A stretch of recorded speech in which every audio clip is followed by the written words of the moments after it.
Bakhmut में रूस के बड़े हमले को लेकर यह खबर, जहां रूसी मिलिट्री ने हमले का वीडियो भी जारी किया है। अब शहर को खाली कराने की कोशिश में रूसी आर्मी नजर आ रही है।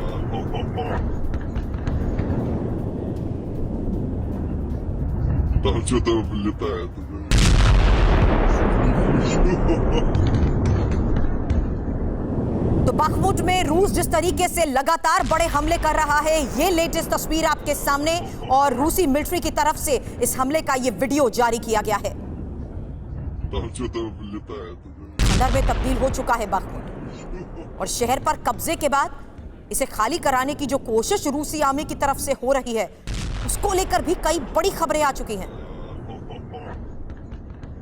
अगली बड़ी खबर इस बीच, जहां अवदिव्का में रूस की भीषण एयर स्ट्राइक हुई है और रूसी फोर्स के ग्रैड मिसाइल सिस्टम से अटैक को लेकर यह बड़ी खबर। रूसी हमले में 2 बिल्डिंग्स को भारी नुकसान पहुंचा।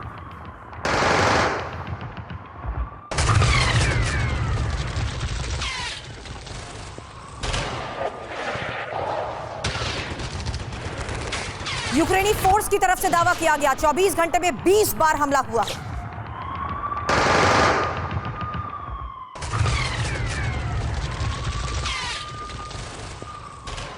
एक और बड़ी खबर है, जहां अवदिव्का के बाद देखिए किस तरीके से अब यूक्रेन से सटे रूस के ब्रियांस्क में भी रेल पटरी पर बड़ा विस्फोट हुआ है। विस्फोट की वजह से रूसी ट्रेन के 7 डिब्बे डीरेल हो चुके हैं।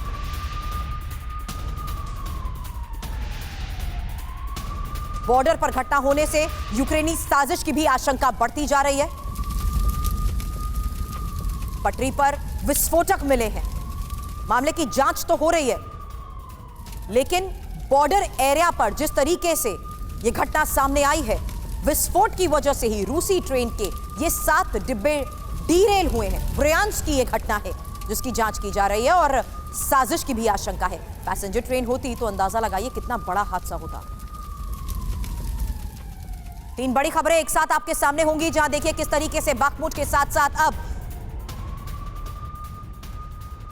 यह बड़ी खबर आई है ब्रियांस्क से, और साथ ही महत्वपूर्ण यह है कि किस तरीके से अवदिव्का में भी हालात बिगड़ते जा रहे हैं। और अवदिव्का में रूस की भीषण एयर स्ट्राइक की यह तस्वीर आपने देखी, तो लगातार बिगड़ते हालात और पिछले 24 घंटे में जिस तरीके से बड़े अलर्ट का दावा किया गया, उसी के तहत अटैक हो रहे हैं। हमारे सहयोगी मनीष झा लगातार हमें एक्सक्लूसिव इनपुट दे रहे हैं, जानकारी दे रहे हैं कि किस तरीके से हालात बिगड़ते जा रहे हैं। कब्जे की इस जंग में आर पार वार पलटवार हो रहा है। मनीष हमें ज्वाइन कर चुके हैं। Manish, I can see you now. सबसे बड़ी बात यह है कि किस तरीके से कब्जे की इस लड़ाई में वार पलटवार हो रहा है। 3 बड़ी खबरें हमने यहां पर दिखाई हैं, जहां बखमुत में भी जो बड़ा हमला हुआ है, यह साफ है कि पूरे बखमुत को खाली कराने की कोशिश हो रही है। बिल्कुल सुरभि, देखिए सबसे बड़ी बात यही है कि यूक्रेन ने अपनी सेना को तैयार कर दिया है एक बड़े हमले के लिए, और रूस की सेना इसे भांपते हुए कोशिश में यही लगी है कि यूक्रेन की सेना के हमला करने से पहले ही उसकी कमर तोड़ दी जाए। और इसीलिए आज हमने देखा कि किस तरह अर्ली मॉर्निंग रूस की तरफ से बहुत सारे हमले किए गए।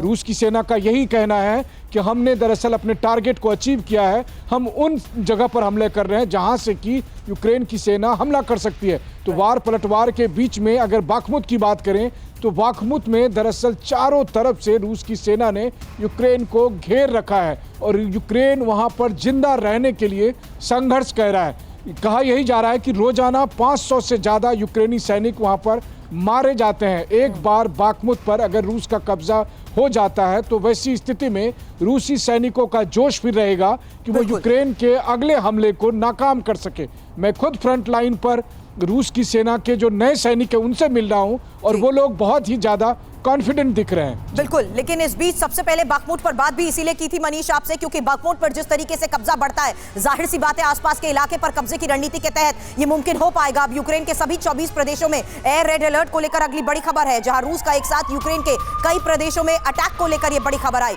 रूसी अटैक के बाद शेल्टर्स में लोगों को पहुंचाने की कोशिश की जा रही है।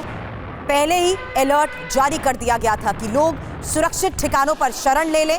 खेरसौं से लेकर कीव तक रूस के मिसाइल हमलों को लेकर लगातार बड़ी खबरें आ रही हैं, और डोनबास में रूस के विध्वंसक हमले की तस्वीरें भी अब जारी कर बड़े दावे किए गए।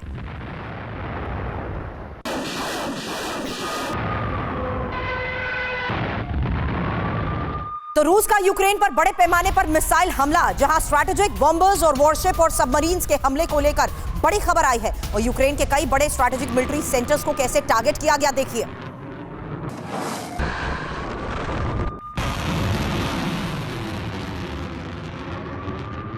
लगातार तस्वीरें सामने आ रही हैं, जिससे यह साफ है कि रूस का यूक्रेन पर जल, थल, वायु से यह ट्रिपल वे अटैक है।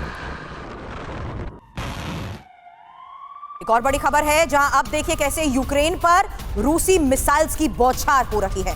कीव के अलग अलग इलाकों से धमाकों की ये रिपोर्ट्स मिल रही हैं।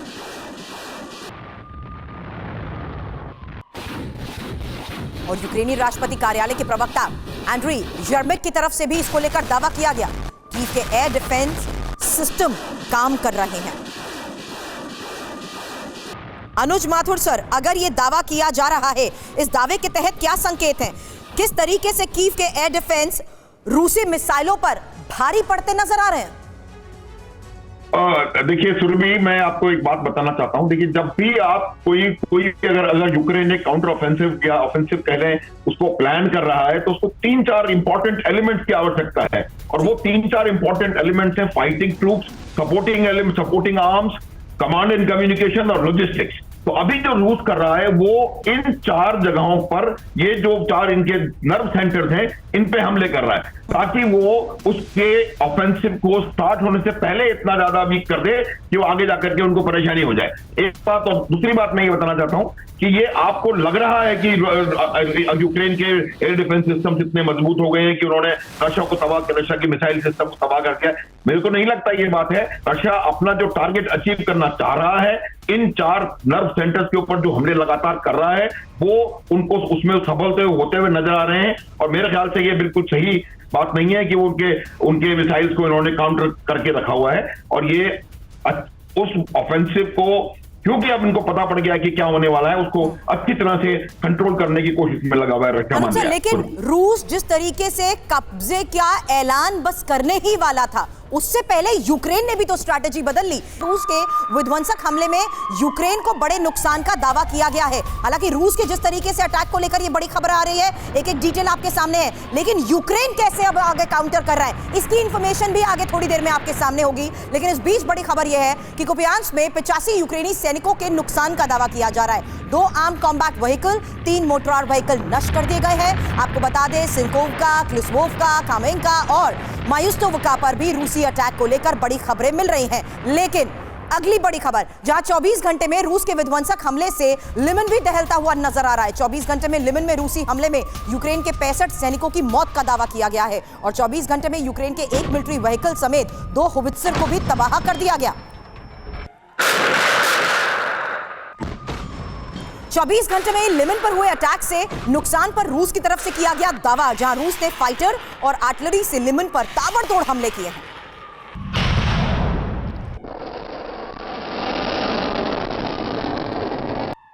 डोनेस्क और ज़ेपोरिज़िया पर रूस के प्रचंड प्रहार को लेकर भी खबर है। आपको बता दें, डोनेस्क और ज़ेपोरिज़िया पर रूसी हमले में 30 यूक्रेनी सैनिकों की मौत की खबर है। वोग्नेदार और व्लादिमीरोवका में भी कई यूक्रेनी मिलिट्री सेंटर्स को तबाह करने का दावा किया गया। यूक्रेनी नुकसान पर रूसी डिफेंस मिनिस्ट्री की तरफ से दावे किए गए हैं। और 24 घंटे के अंदर खेरसॉ में 10 यूक्रेनी सैनिकों की मौत की भी बड़ी खबर आई, क्योंकि 24 घंटे में खेरसॉ में यूक्रेन का 1 होवित्जर तबाह हुआ है। और रूसी रक्षा मंत्रालय के प्रवक्ता इगोर कोनाशेविकोव की तरफ से इसको लेकर दावा किया गया। अमेरिका से मिले काउंटर बैटरी रडार लोकेटर्स भी नष्ट करने का दावा किया गया।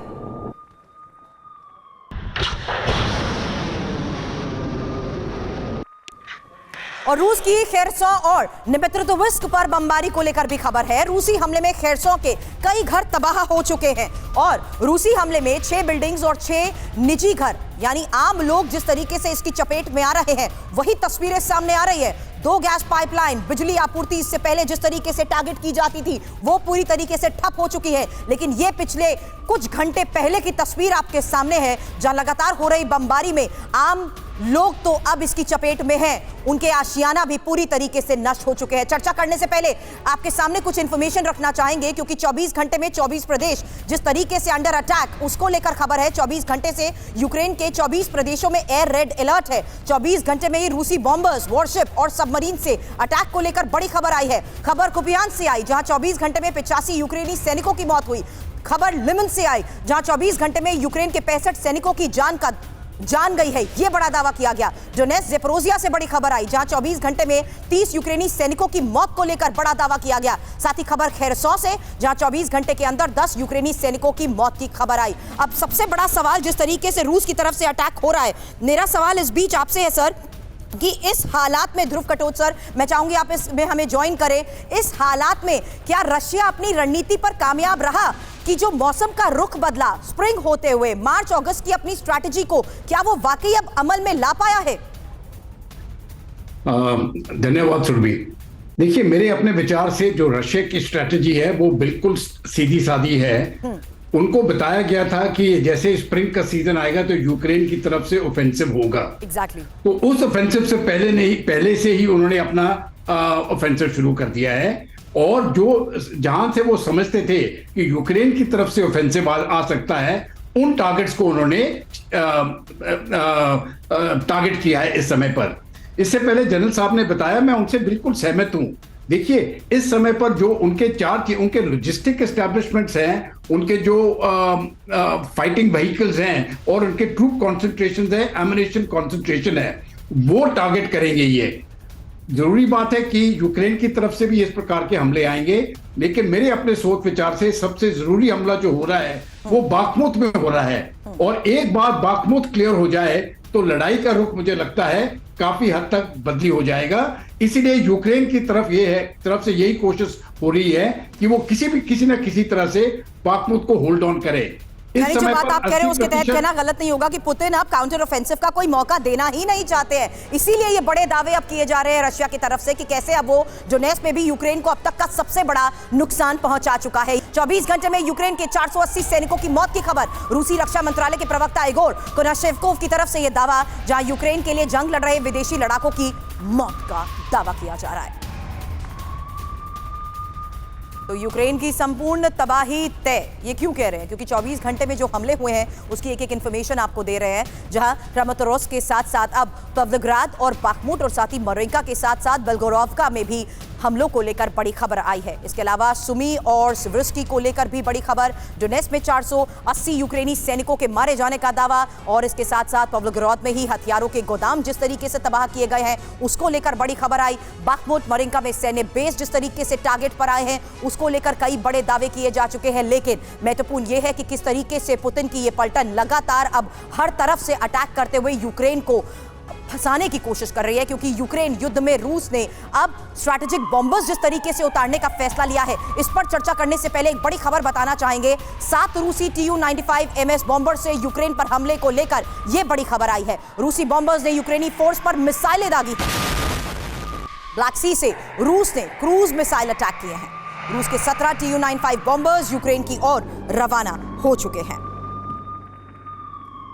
इंफॉर्मेशन इस बारे में, जहां यूक्रेन पर पुतिन का ये नॉन स्टॉप अटैक है, वहां अब Tu-95S ने अब एल्गोरोस्क से हमला किया है और Tu-160S ने अब कैस्पियन सागर से मिसाइलें दागी हैं। इसके अलावा 18 KH-101 और KH-555 क्रूज मिसाइल्स भी दागी गई हैं। हालांकि ब्लैक सी से 4 मिसाइल कैरियर्स ने हमला बोला है। और रविवार को भी आपको बता दें 16 Tu-95 बॉम्बर्स ने अलग अलग इलाकों से जिस तरीके से उड़ान भरी। TV9 भारतवर्ष आपको एक जानकारी दे रहा है कि किस तरीके से ये Tu-95 बॉम्बर्स उड़ रहे हैं, जिसके जरिए ये कहना गलत नहीं होगा कि इरादे बहुत भयंकर हैं, क्योंकि बड़े इलाके पर हमला जिस तरीके से हो रहा है, बड़ी खबर यह आई कि बड़े इलाके पर Tu-95 MS बॉम्बर से ये हमले हो रहे हैं। 15,000 किलो विस्फोट के साथ हमले करने में ये सक्षम है। और न्यूक्लियर क्रूज मिसाइल KH-20 से जिस तरीके से हमले को लेकर बड़े दावे किए जा रहे हैं, एक साथ 16 क्रूज मिसाइलों से हमला करने में ये सक्षम है। और अगर इस तरीके से वार हो रहा है, मेरा बड़ा सवाल इस बीच आपसे है अशोक सर,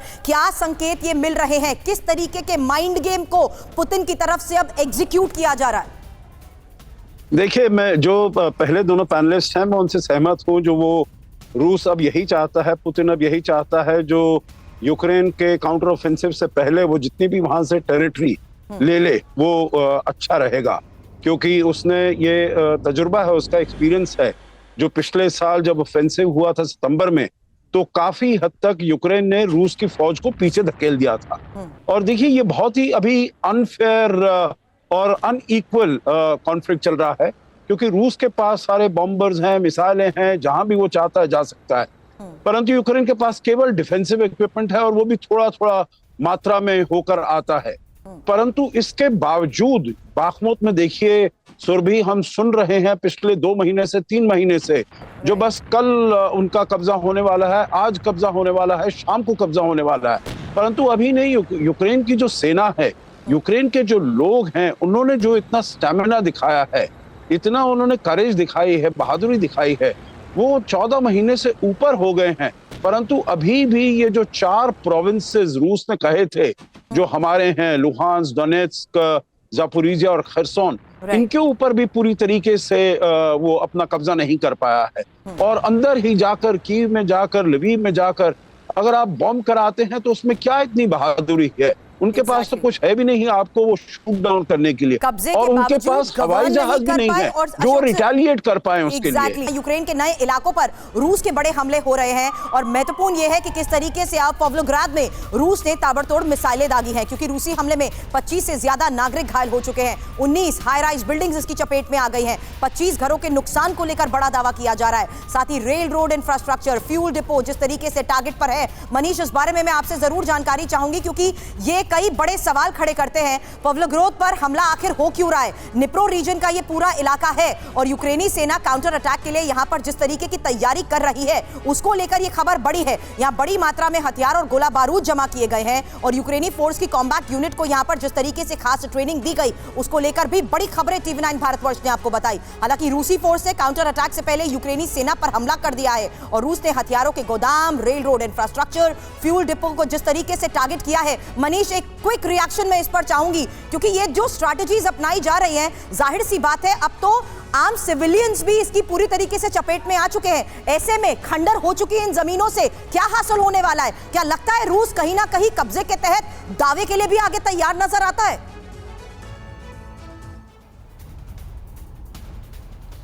बिल्कुल, देखिए, रूस ने जिन 4 इलाकों को अपने में विलय किया है, यहाँ पर बहुत सारी लोकेशन पर मैं गया, मैंने देखा है कि इस युद्ध क्षेत्र में एक अजीब बातें आपको दिखेगी कि जिन इलाकों में लड़ाइयाँ चल रही है, वहाँ से सिविलियन अगर खाली हो गए हैं तो वहाँ पर घरों में आपको सैनिक मिलेंगे, दोनों देशों के सैनिक आपको मिलेंगे, जो कि सिविलियन जो प्रॉपर्टी है उसका वो इस्तेमाल करते हैं और इसीलिए ये टारगेट पर भी होते हैं। हाँ, ये अलग बात है कि कई बार सिविलियन जो नॉर्मली कहीं और जा रहे होते हैं, मसलन कि हमने दिखाया डोनेट्स्क में कैसे बस पर अटैक किया गया, बस पर पैसेंजर्स मारे गए, हॉस्पिटल पर अटैक किया गया, ये सब घटनाएं भी घट रही है और यही तो युद्ध की कीमत है जो यहाँ के नागरिक चुका रहे हैं, जिसे यहाँ की सरकारें समझ नहीं पा रही है। अहम बात यह है कि आज ही की तारीख में देखिए तो आज 1 मई है, इस पूरे इलाके के लिए ये जश्न का दिन है, लेकिन आज जश्न की जगह मातम है। वो इसलिए क्योंकि आसमान से गोले बरस रहे हैं, जमीन पर लगातार लाशें बिछ रही है, तो लोग उत्सव मनाए भी तो कैसे मनाए। जी बिल्कुल सही कह रहे हैं, लेकिन इस बीच जो पुतिन के माइंड गेम को लेकर मनीष हम चर्चा कर रहे थे, एक बड़ा सवाल है, क्या कीव में 24 फरवरी जैसे रूसी हमले की आशंका अब बढ़ गई है? अब शेल्टर हाउस में तब्दील कीव के मेट्रो स्टेशन की तस्वीर भी आपके सामने होगी, जहां रूसी हमले से बचने के लिए मेट्रो स्टेशन का सहारा लिया जा रहा है। और यह महत्वपूर्ण है कि यहाँ अलर्ट को देखते हुए कैसे लोगों को सुरक्षित जगहों पर शिफ्ट करने की कोशिश भी की जा रही है। थोड़ी देर पहले मनीष ने ही हमें इस बारे में जानकारी दी कि कैसे यहाँ रूसी हमलों से बचने के लिए मेट्रो स्टेशन का सहारा लिया जा रहा है। वही तस्वीर आपके सामने है और महत्वपूर्ण यह है कि कीव पर रूसी अटैक को लेकर बहुत बड़े दावे हो रहे हैं। अगली बड़ी खबर आपके सामने है, कीव की ओर अब सभी मिसाइलें तबाह की गई हैं और रूस के ड्रोन्स को भी हवा में मार गिराने का यूक्रेन की तरफ से दावा किया जा रहा है। कीव पर रूस की मिसाइल और ड्रोन अटैक को नाकाम करने का यूक्रेन की तरफ से दावा। हालांकि कुछ बड़े सवाल हैं और मैं चाहूंगी थोड़ी देर में इसके बाद हमें अनुज सर ज्वाइन करें, क्योंकि अनुज सर, कीव के एयर डिफेंस रूसी मिसाइलों पर भारी पड़ रहे हैं, इसको लेकर पहले भी सवाल किया गया, लेकिन महत्वपूर्ण है सवाल यह भी कि क्या यूक्रेन के एयर डिफेंस ने रूस के मंसूबों पर अब पानी फेर दिया है? महत्वपूर्ण यह भी है जानना कि क्या रूस सिर्फ कीव के एयर डिफेंस को ही टेस्ट कर रहा था और क्या रूस 24 फरवरी 2022 जैसे हमले फिर से कर सकता है? Over to you Anuj sir. देखो सुरभि, मैं आपको एक बात बताता हूं कि 24 फरवरी 2022 का जैसा जो हमले के बारे में हम बातचीत कर रहे हैं, उसमें हमें एक बात समझनी होगी कि जो फिजिकल हमला उन्होंने करने का प्रयास किया था और अपना बहुत बड़ा कॉलम कीप की तरह उन्होंने बेलारूस से भेजा था नॉर्थ और नॉर्थ ईस्ट की तरफ से, उस प्रकार का हमला होने की मेरे समझ से कोई गुंजाइश नहीं है। वो इस प्रकार का physical attack on Kyiv to my mind will not take place. 1, 2, अब कीव के ऊपर हमला करने का उनका मकसद क्या है? कीव के ऊपर हमला करने का मकसद 3 फोल्ड है।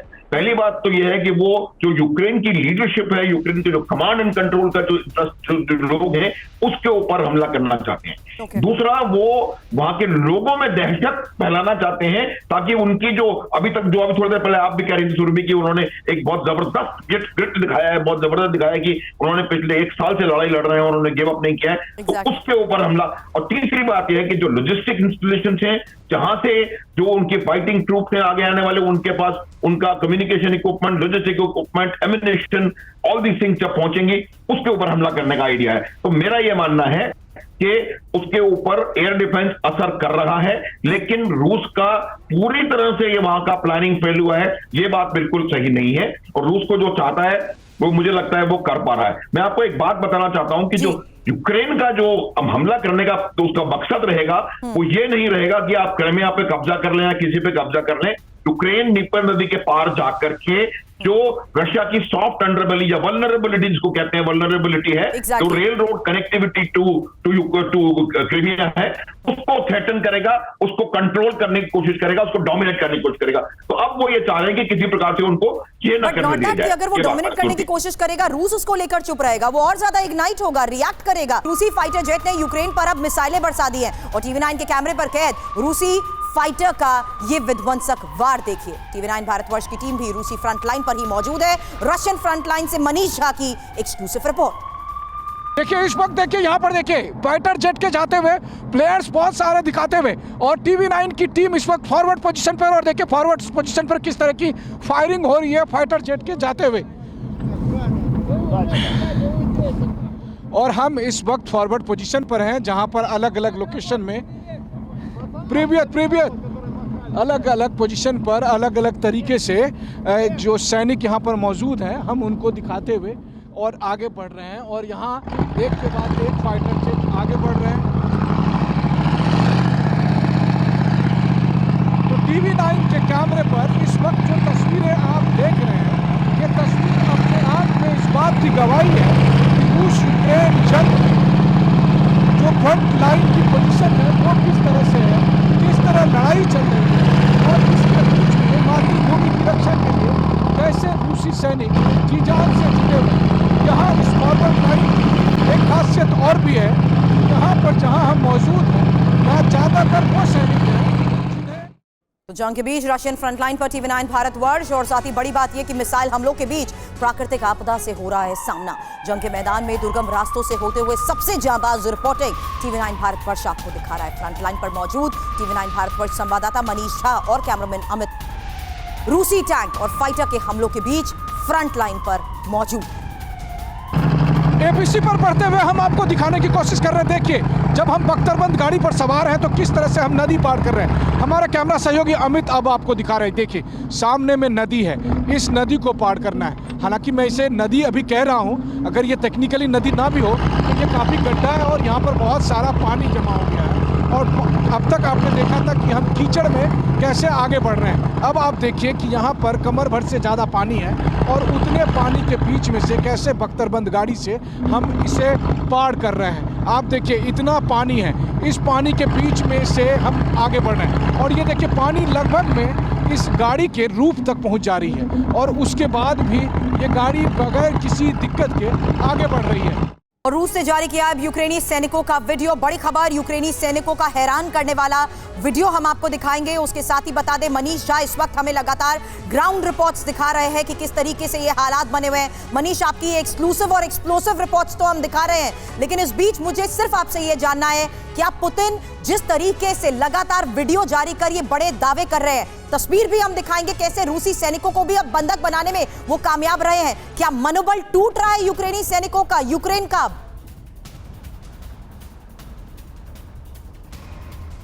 देखिए, इसमें कोई दो राय नहीं कि 14 महीने की जंग में यूक्रेनी सैनिकों ने काफ़ी बहादुरी का परिचय दिया है, लेकिन अब उनके रिसोर्सेस एग्जॉस्ट हो रहे हैं, अब उनके लोग खत्म हो रहे हैं, उन्हें बैकअप नहीं मिल पा रहा है। बखमुत जैसे इलाके में उन्हें कहीं से भी एक्स्ट्रा रसद नहीं मिल पा रही है। इसीलिए यही वजह है कि अब यूक्रेनी सैनिक यहाँ पर रूसी सैनिकों के सामने टिक नहीं पा रहे हैं। इसके अलावा अगर आप कहें तो रूस की तरफ से भी सटीक निशाना लगाया जा रहा है। अभी हमने जो दर्शकों को तस्वीरें दिखाई, आप सोचिए मेरे सर के ठीक ऊपर से फाइटर जेट अचूक निशाना लगा रहे थे और वो कुछ 100 मीटर दूरी पर जो यूक्रेनियन सैनिक थे उनके ठिकाने को तबाह कर रहे थे। तो यही कैपेबिलिटी और सुपेरिटी जो है वो रूसी सैनिकों को अब मदद दे रही है। चलिए, मैं एक बार फिर से आपके पास लौटूंगी क्योंकि जो खबर जिसका मैं जिक्र कर रही थी उसी के बारे में इंफॉर्मेशन देना चाहेंगे कि कैसे अब रूस की तरफ से यूक्रेनी सैनिकों के वीडियो भी जारी किए जा रहे हैं और यूक्रेनी सैनिकों का ये हैरान करने वाला वीडियो आपके सामने होगा। यूक्रेन भी लेकिन तैयार है विध्वंसक प्रहार के लिए। ये बड़ी खबर जहां पर आपको बता दें अब घरों पर गोलियां बरसाते हुए यूक्रेनी सैनिक भी नजर आ रहे हैं।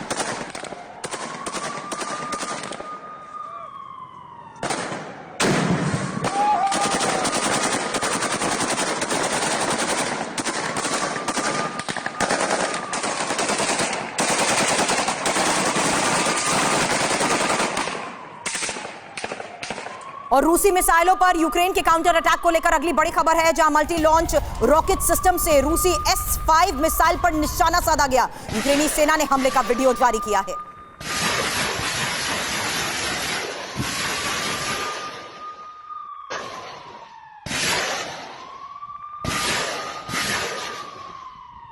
एक और बड़ी खबर है जहां काउंटर ऑफेंसिव के लिए मोर्चे पर तैनात यूक्रेन की सेना नजर आई और रूस के खिलाफ कभी भी काउंटर ऑफेंसिव हो सकता है।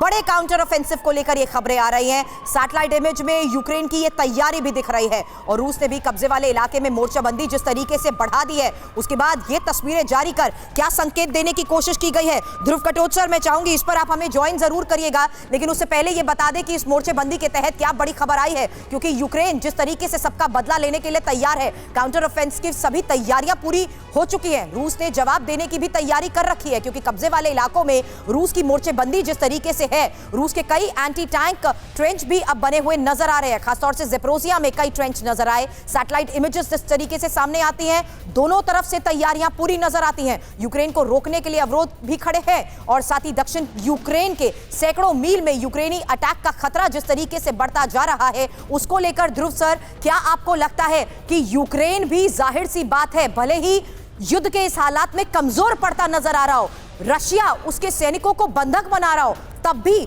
वो काउंटर अटैक करने के लिए पूरी तरीके से तैयार है और ज़ेलेंस्की तो इसको लेकर बार-बार बयान दे रहे हैं। देखिए, मेरी तरफ से ये यूक्रेन की तरफ से ये स्ट्रेटजी इस प्रकार से होगी, ज्यादा करके जो ब्रॉड फ्रंट है उसके ऊपर वो डिफेंसिव स्ट्रेटजी बनाएगा और जिस प्रकार से उन्होंने रूस के मिसाइल्स को गिराने की कोशिश की है और जिस प्रकार से वो बिल्ट अप एरियाज में जो शहरी इलाके वहां पर लड़ रहा है वो वहां पर लड़ता रहेगा, खास करके शहरी इलाकों में, क्योंकि वहां पर लड़ने के लिए कम फौज चाहिए होती है और जो हमला करता है उसकी ताकत बहुत ज्यादा होने चाहिए उसको कब्जा करने के लिए। इसीलिए वो बाखमुत में अभी तक यूक्रेन की फौज डटी रही है।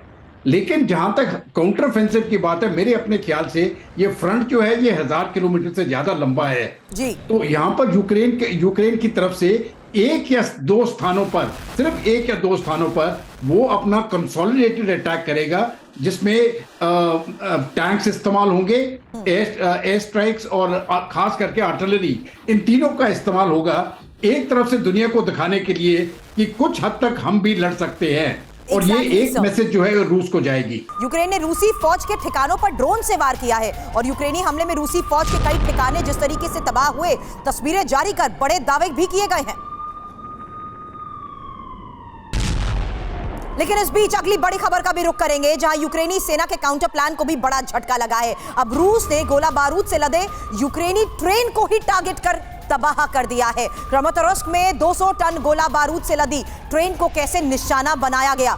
हालांकि रूसी रक्षा मंत्रालय के प्रवक्ता इगोर कोनाशेव्कोव की तरफ से इसको लेकर कई बड़े दावे भी किए गए हैं और इन दावों के तहत रूस की तरफ से किया गया ये वार, यूक्रेनी हथियार पर हुआ ये वार, कितना बड़ा नुकसान है क्योंकि जिस तरीके से ये हमला किया गया है, ये टारगेट किया गया है, रूसी रक्षा मंत्रालय की तरफ से इसकी जानकारी साझा की गई यूक्रेनी सेना के काउंटर को लेकर, क्योंकि 24 घंटे में 115 इलाकों पर रूसी हमले को लेकर बड़ी खबरें आई हैं। यूक्रेनी फोर्स के 82 ठिकानों को टारगेट किया गया है और आर्टिलरी यूनिट, हथियारों के गोदाम पर जिस तरीके से टारगेट हो रहा है। क्रमाटोर्स्क में यूक्रेनी ट्रेन पर रूसी हमले की भी खबर आई है। 200 टन गोला बारूद ले जा रही थी ये ट्रेन। और अशोक सज्जनवाल से मैं चाहूंगी आप इस पर रिस्पॉन्स जरूर दें, क्योंकि अब तो ये साफ हो चुका है कि अलग अलग लोकेशंस को ट्रैक और ट्रेस करते हुए सिर्फ सब कुछ नष्ट करने की कोशिश की जा रही है। खंडर में ज्यादातर इलाके हो चुके हैं तब्दील, लोग पूरी तरीके से वहां से हटाए जा चुके हैं, लेकिन अब तो बड़े बड़े डिपोज को, बड़े बड़े इंफ्रास्ट्रक्चर्स को तबाह करने की कोशिश हो रही है। जी आप बिल्कुल ठीक कह रहे हैं सुरभि। देखिए वहां पर सभी को, जो वहां का सिविलियन पॉपुलेशन है यूक्रेन का, उसको इंटिमिडेट करने का प्रयास किया जा रहा है, सभी को टेरराइज करने का प्रयास किया जा रहा है, जिससे कि वो जो सपोर्ट कर रहे हैं अपनी गवर्नमेंट को, ज़ेलेंस्की को, वो फिर वहां से एकदम हताश हो जाएं, सपोर्ट करना बंद कर दें और ज़ेलेंस्की और उनकी जो सेना है वो घुटने टेक दे। परंतु ये बहुत ही, मैं कहूंगा, काबिले तारीफ की बात है जो 14 महीने से ऊपर हो गए हैं। और पहले सप्ताह से लोग यही कह रहे थे जो यूक्रेन की फौज नहीं टिक पाएगी, परंतु अभी तक वो टिकी हुई है। और मेरा विचार ये है, थोड़ा सा मेरा अंतर है विचार अपने दोनों पैनलिस्ट से। मेरे विचार से यूक्रेन ये प्रयास करेगा जो जितनी भी टेरिटरी रूस ने ली है उससे जितनी वो वापस ले सकता है वो लेगा, क्योंकि इसके बाद अब क्या होने वाला है, इसके बाद मेरे विचार से लड़ाई में सीज फायर होने वाला है, तो वो थोड़ी अपनी पोजीशन ऑफ स्ट्रेंथ बनाना चाहता है, जिससे कि अब अगर रूस के पास 15-20% टेरिटरी है यूक्रेन की, तो कैसे, जैसे पिछले साल उसने टेरिटरी वापस ली थी, वो टेरिटरी जितनी वापस ले सकता है वो ले ले, जिससे कि वो नेगोशिएट करेगा पोजीशन ऑफ स्ट्रेंथ से। तो मैं ये समझता हूं जब ये काउंटर ऑफेंसिव आएगा, काफी ब्रॉड एरिया में, ब्रॉड उसको एरिया को लेकर वो आगे बढ़ने का प्रयास करेगा। यूक्रेन के लिए ये संभव तभी हो पाएगा जब पश्चिम से मिल रही मदद के बलबूते वो टिका रहेगा।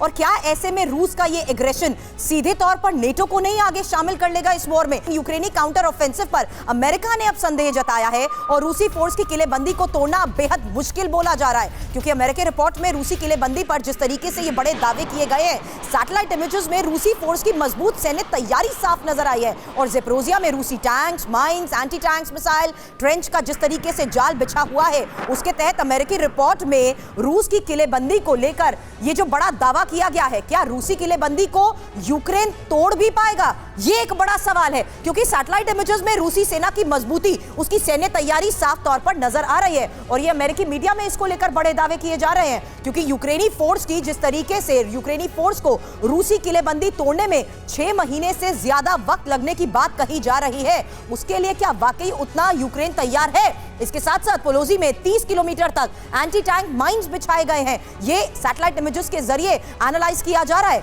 क्रिमिया और डोनेट्स्क में भी ट्रेंच और माइंस का जाल बिछा हुआ साफ नजर आ रहा है। और महत्वपूर्ण यह है कि एंटी टैंक माइंस, ट्रेंच, साथ ही एयर डिफेंस सिस्टम में रूसी सेना तैनात नजर आ रही है। अब अमेरिकी मीडिया की तरफ से ये जो दावा किया जा रहा है, उसके तहत आपको ये बता दें, ये चिंता वाकई यूक्रेन की बढ़ती जा रही है और यूक्रेन का अमेरिकी मिसाइल सिस्टम से बड़ा हमला हुआ है। अगली बड़ी खबर, जहां हाइमार्स सिस्टम के जरिए रूसी सैन्य ठिकानों पर अटैक किया गया है। 2 M142 मिसाइल सिस्टम से रूसी बेस पर हमले को लेकर यह बड़ी खबर आई है और रूसी फौज को भारी नुकसान पहुंचाने का यूक्रेन की तरफ से दावा किया गया है।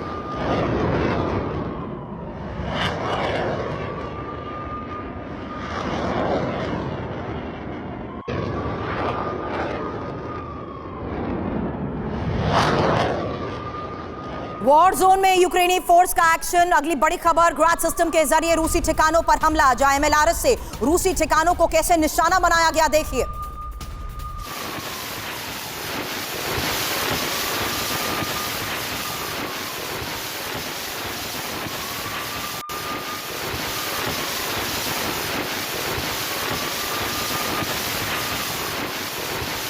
यूक्रेनी मिलिट्री प्रवक्ता ने खुद हमले का खुलासा किया है। सेवास्तोपोल पर हमला यूक्रेनी काउंटर ऑफेंसिव का हिस्सा बताया जा रहा है। आपको बता दें, शनिवार को हमले में 10 फ्यूल टैंक्स तबाह करने का दावा किया गया था और इस बारे में ही हम लगातार चर्चा कर रहे हैं कि किस तरीके से अब अलग अलग टारगेट सेट कर ऑयल डिपोज को भी टारगेट किया जा रहा है। 10 फ्यूल टैंक्स कैसे शनिवार को हुए इस हमले में तबाह हुए थे, उसकी तस्वीर हमने आपको दिखाई है, क्योंकि सेवेस्तोपोल पर जिस तरीके से हमला हुआ, यूक्रेनी काउंटर ऑफेंसिव का इसे हिस्सा माना गया और यही बड़ी वजह है कि अब यूक्रेनी मिलिट्री प्रवक्ता की तरफ से इसको लेकर कई बड़े खुलासे भी किए गए हैं। हालांकि इंफॉर्मेशन आपके सामने है इस पूरे हमले को लेकर। क्रिमिया के सेवेस्तोपोल में ये जो हमला हुआ, यूक्रेनी काउंटर अटैक की ये शुरुआत बताई जा रही है। शनिवार को ही यूक्रेनी हमले में 40,000 टन ऑयल प्रोडक्ट बर्बाद होने का दावा किया गया। यूक्रेन के टारगेट पर रूसी सेना के रसद और फ्यूल प्रोडक्ट्स जिस तरीके से आ रहे हैं, किस स्ट्रैटेजी की ओर यूक्रेन बढ़ रहा है, इस पर सबकी नजर है, क्योंकि काउंटर अटैक को लेकर कई बड़े थ्रेट बने हुए हैं। और इस नए थ्रेट के बारे में अब जान लीजिए, जहां क्रिमिया पर यूक्रेनी हमला पुतिन को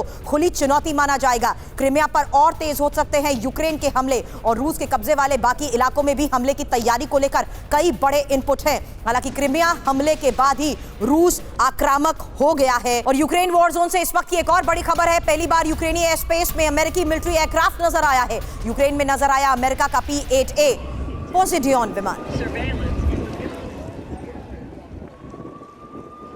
यूक्रेन से रोमानिया कोस्ट की ओर यह बढ़ रहा है अमेरिकी टोही विमान। रूसी Tu-95 बॉम्बर के हमले के बाद अमेरिका का एक्शन हुआ है। रूस में अमेरिकी विमान, और क्या अब ये रूस से सीधा घमासान है, यही बड़ा सवाल। पहली बार यूक्रेन में अमेरिकी सैन्य विमान की मौजूदगी क्या संकेत दे रही है? रूसी Tu-95 बॉम्बर्स की अटैक के बाद अमेरिकी विमान नजर आया है और अमेरिकी टोही विमान P-8A की मौजूदगी की वजह अभी तक हालांकि साफ नहीं हो पाई है। ब्लैक सी से बेहद नजदीक की गई है अमेरिकी विमान की तैनाती और कई बड़े सवाल। क्या अमेरिका ने अब यूक्रेन में अपने सैन्य विमान उतार दिए हैं? हालांकि क्या अमेरिका सैन्य विमान का इस्तेमाल यूक्रेनी सेना कर सकेगी, ये एक और बड़ा सवाल। क्या रूसी लड़ाकू विमानों से सीधा टक्कर लेने की अमेरिकी विमान की यह तैयारी थी? क्या ये रूस और अमेरिका के बीच सीधे टकराव की शुरुआत माना जाएगा? ये तमाम बड़े सवाल थे, लेकिन इस बीच एक और बड़ी खबर का रुख करना चाहेंगे, जहां रूसी मिसाइलों पर कीव की तरफ से बड़ा दावा किसी तीसरे देश की है। रूस की ये मिसाइलों की तकनीक रूसी नहीं है, मेटल और टेक्नोलॉजी रूस की नहीं है, स्मगलिंग के जरिए रूस को ये टेक्निक मिली है। कीव की तरफ से इसको लेकर कई बड़े दावे किए जा रहे हैं।